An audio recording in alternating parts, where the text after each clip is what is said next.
Hello everyone, welcome back to our channel couple stories. আজকে একদম জিভে জল আনা একটা ব্লগ। আমরা আজকে জার্মানিতে প্রথমবার বাড়িতেই ফুচকা বানিয়ে খাবো। তো চলো দেখাই কেমন করে ফুচকা বানালাম আর খেয়ে কেমন লাগলো সবটাই তোমাদের সাথে শেয়ার করব। এবার গরম তেলে দেব, লেটস সি ফোলে কিনা।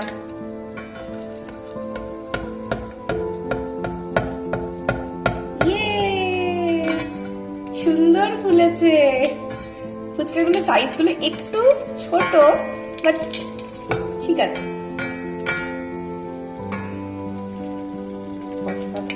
আর এই যে ফুলকো ফুলকো এক বাটি ফুচকা, শুকনো খোলায় বা শুকনো চাটুতে আমরা ধনে জিরে মোটামুটি সম পরিমাণ ধনে জিরে আর যতটা ঝাল খাবেন সেই অনুযায়ী শুকনো লঙ্কা দিয়ে ভালো করে ভাজা ভাজা করে নিয়েছি এবং এটাকে গুঁড়ো করে নিয়ে ভাজা মশলাটা আমরা বানিয়ে নেব ফুচকার জন্য। ফুচকার পুরের জন্য আলু সেদ্ধ, ছোলা সেদ্ধ, কাঁচা লঙ্কা সেদ্ধ, তার সাথে ঘরে বানানো ভাজা মশলা আর কিছুটা বিট লবণ দিয়ে মেখে নেব। ফার্স্টে কিছুটা তেঁতুল নরম করার জন্য অল্প জল দিয়ে ভিজিয়ে রাখবো।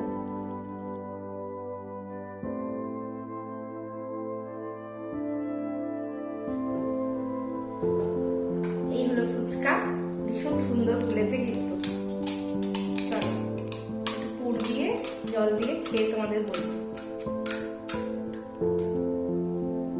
হাত দিয়ে নিচ্ছি। হ্যাঁ, বাঙালির ফুচকা হাতের স্পর্শ না থাকলে সেই ফুচকা কমপ্লিট হয় না।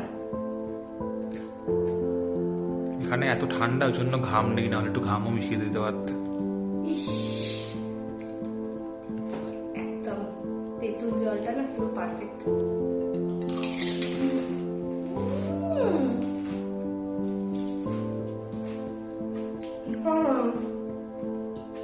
সত্যি মানে 6 মাস ফুচকা খাইনি বাড়ির বাইরে, কলকাতা থেকে অনেক দূর। আর কলকাতায় যারা থাকো সবাই জানো মানে ফুচকাটা একটা আলাদাই ইমোশন, আলাদাই ভালোবাসা। তো আশা করি তোমাদের এই ব্লগটা ভালো লেগেছে। আমি আর একটাও কথা বলতে চাই না, আমি তাড়াতাড়ি ফুচকাগুলো খাবো। আর তোমাদের যদি ভালো লেগে থাকে তাহলে অবশ্যই লাইক, কমেন্ট এন্ড শেয়ার আর সাবস্ক্রাইব।